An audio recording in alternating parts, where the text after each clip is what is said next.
حتى رماني الدهر بالأرزاء حتى فؤادي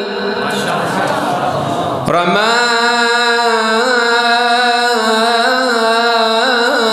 الدهر بالأرزاء حتى فؤادي في غشاء من نبالي.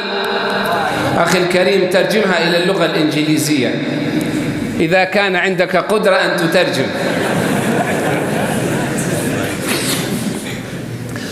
رماني الدهر بالأرزاق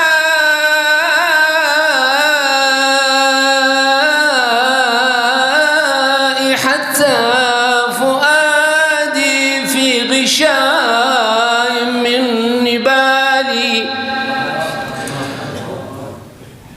فصرت إذا أصابتني سهام تكسرت النصال على النصال.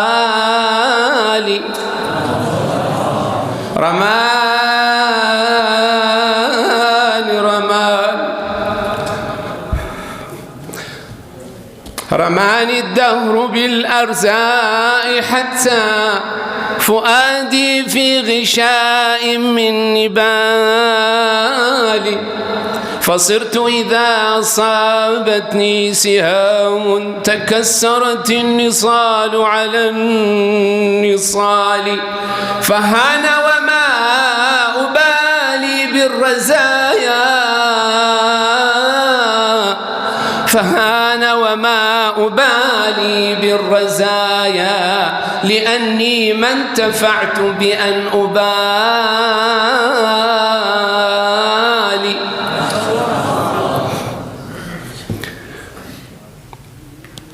فحي على جنات عدن فإنها منازلك الأولى وفيها المخيم.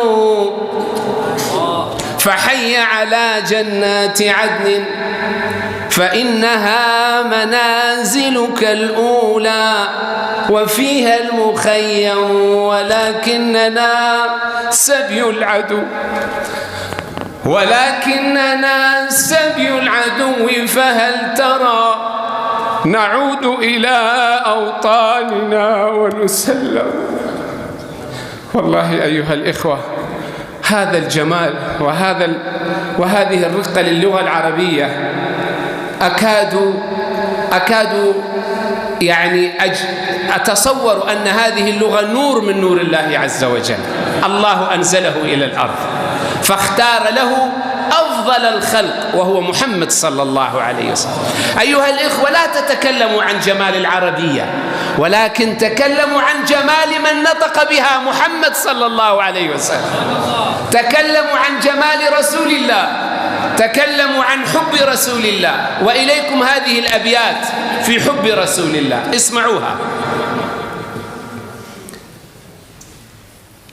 صدحت تذكرني العقيق صباحا، صدحت تذكرني العقيق صباحا، ورقاء لم تفتأ تزيد نواحا. تعرفون الورقاء؟ الحمامة المطوقة هي الورقاء. وهذا الرجل مشتاق إلى رسول الله صلى الله عليه وسلم، فرأى حمامة فبدأ يخاطبها ويكلمها. صدحت تذكرني العقيق صباحا، ورقاء لم تفتأ تزيد نواحا. صدحت تذكرني منازل طيبة، صدحت تذكرني منازل طيبة، وديار أنس ما أعز بطاحة. بالله بالله يا ورقاء إن جزت الحمى، بالله يا ورقاء إن جزت الحمى، وشممت عطر ربوعه الفياحا، وقفي بباب الهاشمي محمد، وقفي بباب الهاشمي محمد، وتذكريني عاشقا مرتاعا، لعبت به الأيام، لعبت به الأيام، فهو مؤسر بيد التنائي لا ينال سراحا،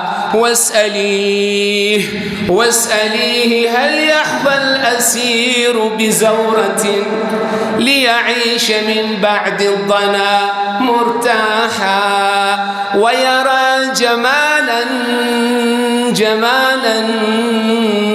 ويرى جمالا قد أذاب فؤاده، وتمكن الجسم العليل فطاحا، فمتى يسير الركب نحو محمد، فمتى يسير الركب نحو محمد، يطوي القفار ملبيا سياحا، وأكون حاديهم إذا ما زمزموا، وأكون حاديهم إذا ما زمزموا، باسم الحبيب وأطرب الأرواح، باسم الحبيب وأطرب الأرواح، ليعود دهري كل دهري مشرقا، ليعود دهري كل دهري مشرقا، ليعود دهري كل دهري مشرقا، وتعود حالكة الزمان صباحا،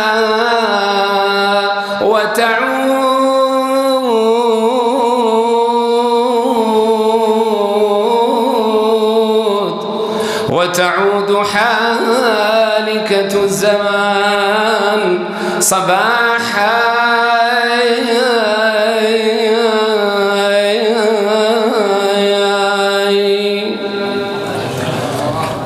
ربنا اغفر لنا ولإخواننا الذين سبقونا بالإيمان، ولا تجعل في قلوبنا غلا للذين آمنوا، ربنا إنك رؤوف رحيم. يا طالب العلم، إياك أن تستحي، افتخر بدينك، وافتخر بعقيدتك، وافتخر بهذا الطريق الذي سلكته في طلب العلم.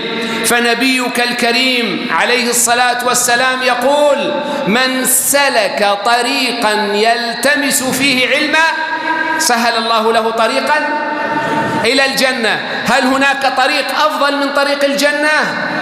فنحن نفتخر بديننا، نفتخر بجامعتنا، نفتخر بعلمائنا، نفتخر بأساتذتنا، نفتخر بقرآننا، نفتخر بحديثنا.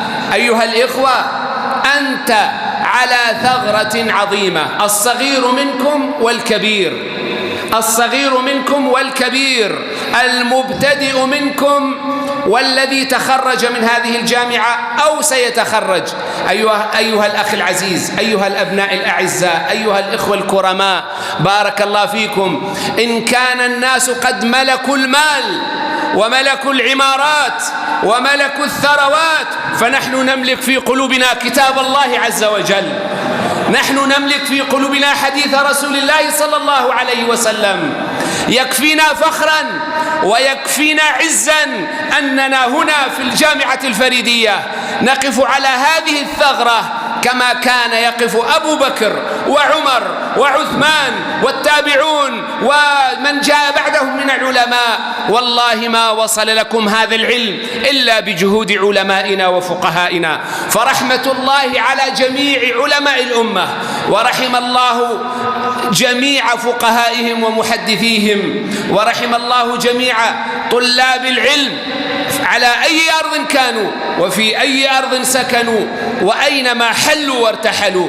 أيها الإخوة، أنا أشد على أيديكم وأبارك لكم وأبارك لإخواني في الجامعة الفريدية، أبارك لإخواني في هذه الجامعة الإسلامية أن وصلت هذه المستويات إلى ما رأينا اليوم في هذه الأمسية المباركة.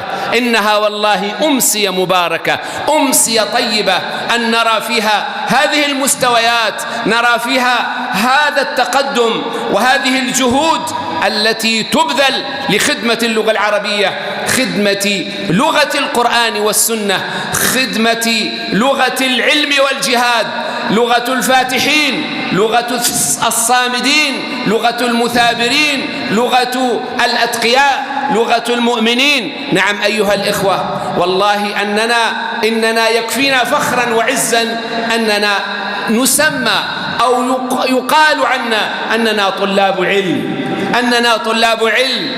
يا حبيبي ويا أخي ويا عزيزي، كما قلت لك، إن ما تملك من علم ومن تقوى ومن إيمان ومن تربية في هذه الجامعة والله لا يستطيع أن يملكه غيرك ولو أنفق أموال الدنيا، ولو أنفق أموال الدنيا لا يستطيع أن يملك ذرة من هذه السعادة والطمأنينة والسرور والفرح وكل ما تشعر به من خير في قلبك وفي نفسك. فاسعد وافرح وافخر بما عندك يا طالب العلم. أنا لا أريد أن أقول ولا أريد أن أزيد فما قاله الطلاب في خطبهم وما ذكره الإخوة في هذه الفقرات الجميلة، في هذه الأمسية الجميلة، لا مزيد عليه.